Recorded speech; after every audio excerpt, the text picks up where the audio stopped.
Esses dias eu estava mexendo no YouTube, né? E eu me deparei com o que parece ser um novo tipo de vídeo que está fazendo muito sucesso, que é falar sobre o Bostil. Vocês devem estar se perguntando, professor, o que é Bostil? Se você for uma pessoa mais velha, que tem mais ou menos mais de 20 anos de idade, talvez você não conheça. Mas esse termo, ele surgiu no Facebook e em outras redes sociais, que destaca, né, uma visão crítica e ironizada do que o Brasil supostamente teria se tornado, né, uma visão pejorativa, né, do que não se refere, né, de fato ao Brasil, às suas belezas naturais, né, a sua construção cultural, mas sim as partes negativas do Brasil, por exemplo, os governos corruptos, como a gente vê, os problemas atuais com as taxas, por exemplo, aí o Taxade, que o pessoal decidiu fazer meme, né? Que é acho que é uma parte engraçada do brasileiro, né? Que ele desenvolve humor para poder lidar com a sua realidade. E exatamente foi nesse momento que surge o termo Bostil, né?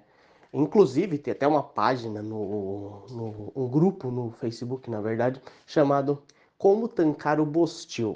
Porém, eu não vou me prolongar muito sobre esse termo exclusivo do Bostil, né? Porque um monte de gente já literalmente saturou vídeos explicando o que seria o Bostil. E se vocês quiserem só pesquisar, vocês vão achar com facilidade. Mas eu falarei especificamente, né, do conteúdo que tem nesses vídeos. Bom, esse novo conteúdo que está bombando na internet nos últimos tempos, ele tem o objetivo de ser um desabafo de muitos brasileiros que estão cansados, né? Estão apenas utilizando essa plataforma que é o YouTube para expressar a sua infelicidade, seu descontentamento com a realidade do Brasil, que no caso seria o Bostil, de uma forma humorizada, né, satirizada, e às vezes eles tentam até trazer o que seriam propostas para lidar com isso, ou a origem de todo esse problema, né? E neste vídeo, como o título sugere, eu irei responder por que o Brasil é assim. E não só o Brasil, mas vários outros países que têm a mesma condição que do qual nós vivemos, né? Até alguns piores do que o Brasil, no caso, né? Mas eu também irei pegar uma parte do vídeo para mostrar que, na verdade, muitos problemas que pensamos ser algo específico do Brasil, na verdade, é apenas uma visão estereotipada, né? Do brasileiro médio, ou no caso, né, como eles falam, o bostileiro médio. E um termo que vai ser repetido e que é importante destacar, que centraliza a resposta, está em capitalismo burocrático. Mas o que é o capitalismo burocrático? É a forma de capitalismo que vigora nas colônias e semicolônias, ou seja, nos países dominados pelo imperialismo.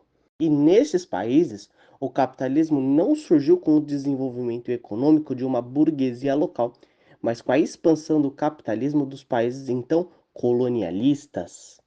As potências colonialistas, quando desenvolveram a produção de mercadoria ao ponto de suprir seu próprio mercado consumidor, que foi lá por volta do século XIX, passaram a exportá-la para os países coloniais e semicoloniais, impedindo que nestes se desenvolvessem indústrias nacionais e capital nacional.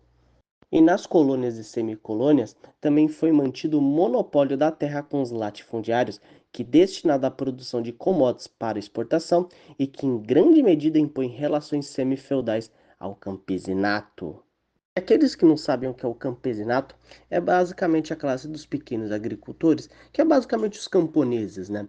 Que em especial existem nos países que ainda não se industrializaram e ainda se utiliza de métodos arcaicos de produção na agricultura. Já no século XX, que ficou conhecido como a Era do Imperialismo, as potências passaram a exportar principalmente o capital financeiro, que é nada mais que a fusão do capital industrial com o capital bancário. Isso levou, né, que a grande burguesia local se tornasse monopolista, crescendo como intermediária dos investimentos em relações subalternas com os monopólios imperialistas atuantes no país, ou seja, uma classe lacaia e submetida. Essa é basicamente a definição de semicolônia. Ou seja, em países como o Brasil, por exemplo, existe sim um capitalismo, mas de tipo burocrático. Por quê? Porque ele se sustenta na subjugação estrangeira do país e na dominação do latifúndio no campo. E quando vocês pesquisam de fato, principalmente nas obras do Fausto Arruda, nós encontramos uma extensa pesquisa feita pelo professor que responde e deixa bem claro como o Brasil se tornou um capitalismo burocrático. E para essa parte, eu citarei a obra do professor Fausto Arruda, que é Getúlio, ou a Consolidação do Capitalismo Burocrático do Brasil. E o professor Fausto Arruda, ele destaca que para entendermos isso, temos que analisar o período Vargas, né? Que ele diz que divide opiniões, né? Que de um lado, né, tem aqueles que criticam o Vargas, mas tem aqueles que o elogia, dizendo que Vargas foi o homem que moldou a história brasileira, né? A parte econômica, política, social, de uma forma jamais vista até então. Vargas governou um Brasil marcado por um capitalismo burocrático emergente, enraizado em uma base semicolonial e semifeudal, influenciado pelo imperialismo financeiro, principalmente o britânico. O seu governo se deu em um cenário de intensa luta de classes e conflito entre uma burguesia alicerçada no latifúndio e um proletariado crescente. E o professor Fausto Arruda, ele vai nos destacar dois autores muito importantes para entender esse tema que nós estamos falando, né? Primeiro, Jorge Plekhanov, onde ele argumenta que as personalidades influentes como Vargas são moldadas pelas condições sociais e econômicas de sua época. Embora as características individuais sejam importantes, são as necessidades sociais e as forças produtivas que determinam a orientação dos acontecimentos históricos. Na obra de Lenin, Estado e Revolução, ele vê o Estado como um produto do antagonismo de classes. Ele afirma que o Estado surge para mediar os conflitos de classe e que tudo isso é nada mais do que um reflexo da classe dominante que utiliza o poder estatal para manter sua posição. E na segunda parte de seu texto, o professor Fausto Arruda, ele diz que o contexto das revoluções burguesas do século XVIII e XIX, tanto nos Estados Unidos quanto na Europa, fez com que o Estado se tornasse uma entidade nacional, facilitando a partilha do mundo entre nações dominantes e dominadas. A Inglaterra, liderando a Revolução Industrial, ela impulsionou a divisão global e enfraqueceu os impérios coloniais, resultando na independência de várias colônias, incluindo o nosso país, o Brasil.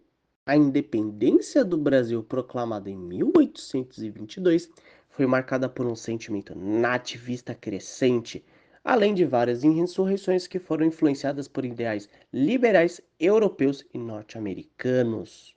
O Brasil, inicialmente uma colônia portuguesa, tornou-se uma semicolônia dominada pelos interesses britânicos após a transferência da corte portuguesa para o Brasil em 1808.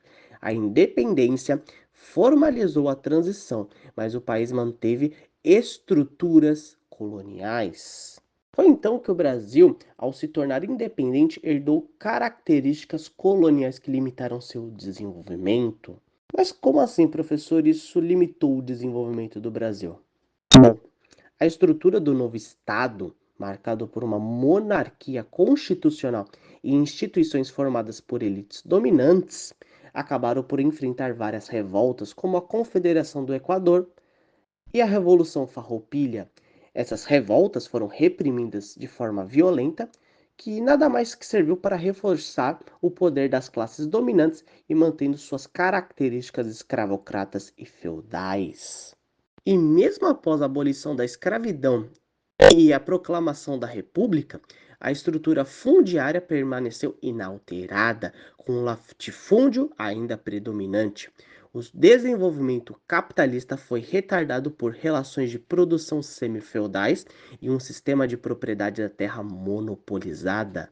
O avanço do capitalismo foi limitado pela persistência de estruturas pré-capitalistas, resultando em um capitalismo burocrático que perpetuou a opressão e o domínio imperialista no Brasil.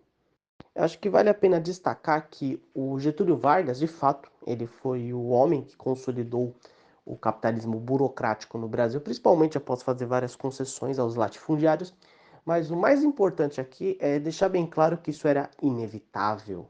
Quem responderá isso será o Nelson Wernick Sodré, onde ele diz: o golpe de 1937 iria ocorrer inevitavelmente, com Vargas, sem o Vargas ou contra o Vargas. Isso apenas destaca que após 1917 era impossível fazer uma revolução burguesa, pois após a primeira revolução comunista no mundo, que foi na Rússia, os estados de todo o mundo começam a sua marcha de reacionarização. O que Plekhanov ele deixa bem claro, né, sobre o papel do indivíduo na história, é que se não fosse o Vargas, iria ser qualquer outro, porque a tarefa ia ser cumprida ao interesse dos latifúndios. Alguns de vocês devem estar se perguntando agora: tudo bem, o professor falou do capitalismo burocrático, né? Dessa questão toda relacionada ao Brasil, seu desenvolvimento, sua independência, sua origem, né? O que condicionou as suas questões econômicas, políticas, sociais, mas, professor, o que isso tem a ver do Brasil ser intancável? Ou melhor, o Bostil ser intancável? Bom, a maioria desses youtubers, né, quando eles falam do Bostil, eles falam que o Bostil, ele não é um país como os Estados Unidos, Canadá, algum país assim da Europa, por conta de sua população, né, dos bostileiros, né, e dos políticos, né. Mas não é verdade, né? Se a gente voltar um pouco atrás no que eu falei sobre o capitalismo burocrático, isso deixa bem claro que o Brasil nunca vai desenvolver a sua economia por conta das condições que levaram ao capitalismo burocrático. E nesse momento vocês devem estar falando: professor, mas existem blocos econômicos como o BRICS que têm por objetivo desenvolver os países emergentes até se tornarem potências econômicas. É importante destacar que não existe essa ideia de países emergentes, pois, como o nome sugere, são países que estão em fase de desenvolvimento econômico até se tornarem potências, né?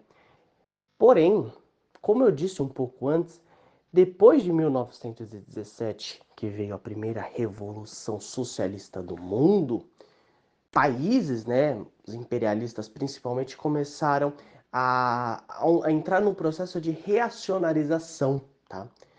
E nisso, aqueles que conseguiram desenvolver o seu capitalismo, seja pela via da Revolução Burguesa, como ocorreu, por exemplo, nos Estados Unidos, ou por um reformismo prussiano, como ocorreu na Prússia, os países acabaram sendo subjugados pelo imperialismo, né?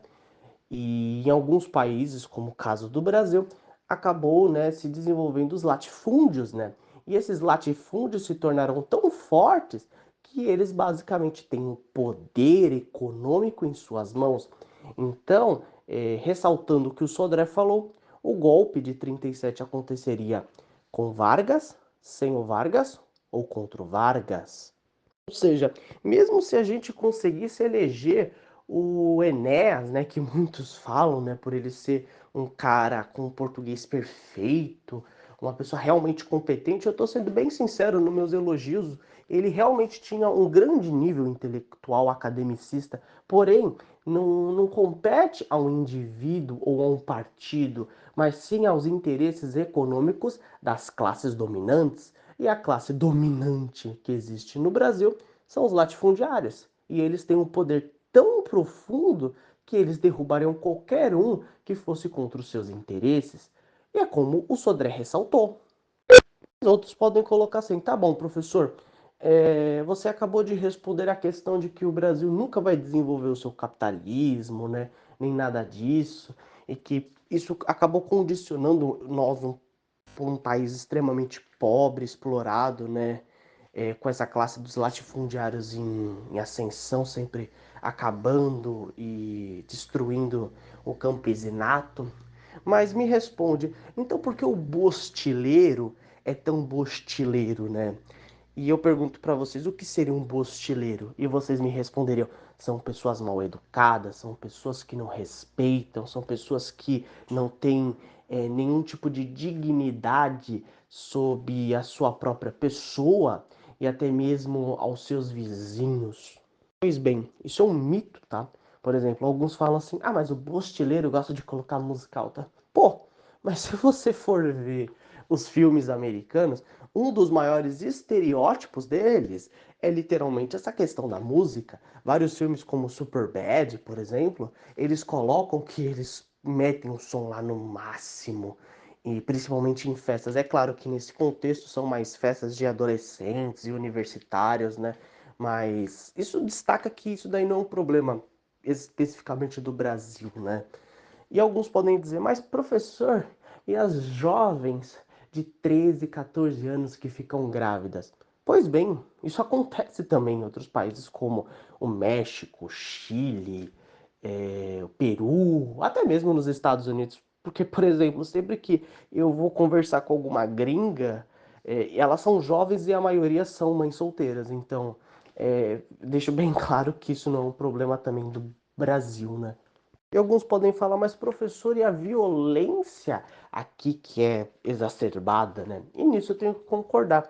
A violência no Brasil é realmente deprimente, né? Um dos países com maior nível de homicídio do mundo, né?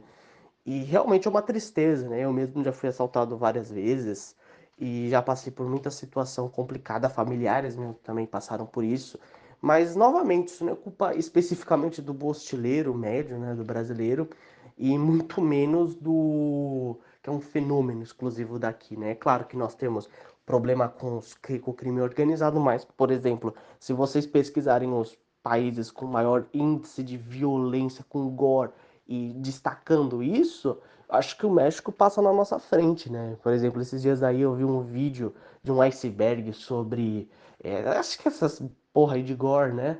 E literalmente 90% dos momentos eram sobre o México, algum outro país falante do espanhol aqui da América Latina, né? Então, novamente, né, destacar, existe sim muita violência no Brasil, é uma coisa muito triste, né?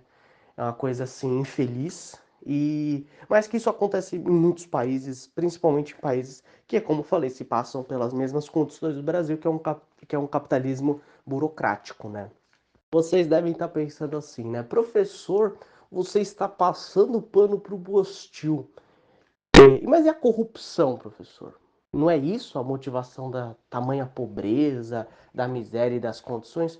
Bom, pode até ter, né, assim, ser uma das motivações da miséria do Bostil, mas isso não é o que realmente define a pobreza do caso do capitalismo burocrático. Porque, por exemplo, países como os Estados Unidos também passaram por períodos de corrupção profundos, né, não tanto quanto o Brasil, mas que passaram e eles conseguiram se desenvolver normalmente, se manter normalmente, porque não é exatamente isso que vai marcar, né, o nível de pobreza no nível de um país com capitalismo burocrático, né?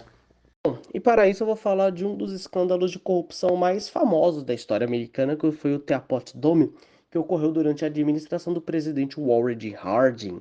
Bom, no centro desse escândalo estava Albert Fall, o secretário do Interior da época, né, que era responsável pela administração das terras federais e usou a sua posição para favorecer interesses privados em troca de suborno. O escândalo em questão envolveu a concessão de direitos de exploração de petróleo em duas áreas federais importantes, Teapot Dome, em Wyoming, e Elk Hills, na Califórnia.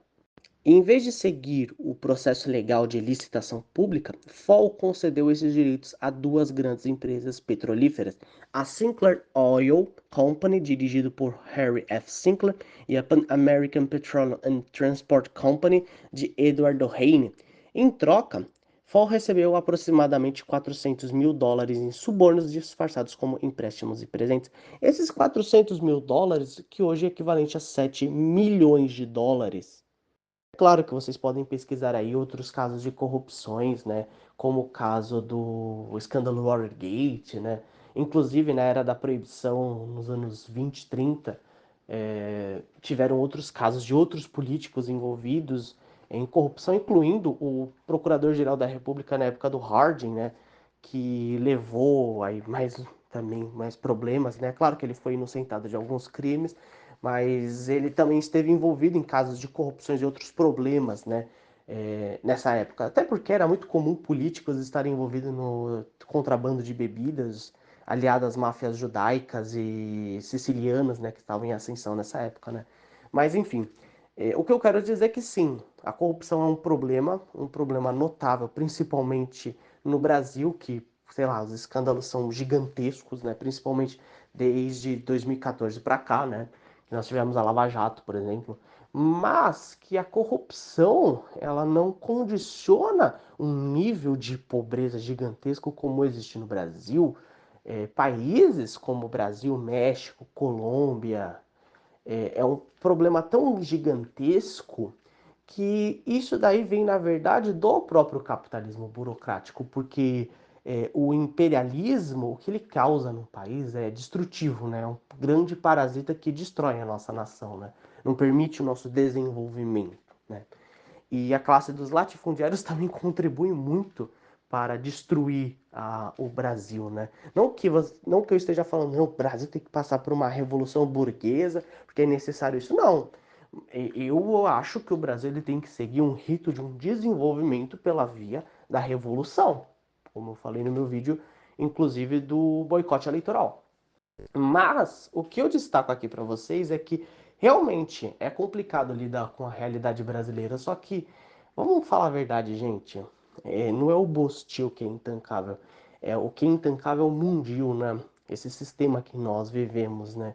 Então, antes da gente realmente chegar e falar, pô, professor, o Bostil é intancável, vamos, na verdade, abrir os olhos, né? E nos unirmos para tentar buscar a verdadeira motivação do porquê o Brasil está desse jeito, né? E é por isso que eu fiz esse vídeo. Esse vídeo é dedicado para mostrar que, na verdade, o problema disso está no sistema que vivemos, né? Que é esse capitalismo burocrático. E se você gostou desse vídeo, eu peço, por favor, o seu like, que você compartilhe esse vídeo com seus amigos, né, familiares. E também eu peço para vocês se inscreverem no canal, porque eu gosto de postar aqui alguns vídeos, né, até porque é uma parte importante como professor que é ensinar. E se vocês puderem, né, comentar aí sugestões de vídeos, eu estarei ouvindo, né, irei ler no caso, e provavelmente eu farei algum vídeo, até mesmo um short, né, para poder contribuir com todos aqueles que me seguem, tá? Até a próxima.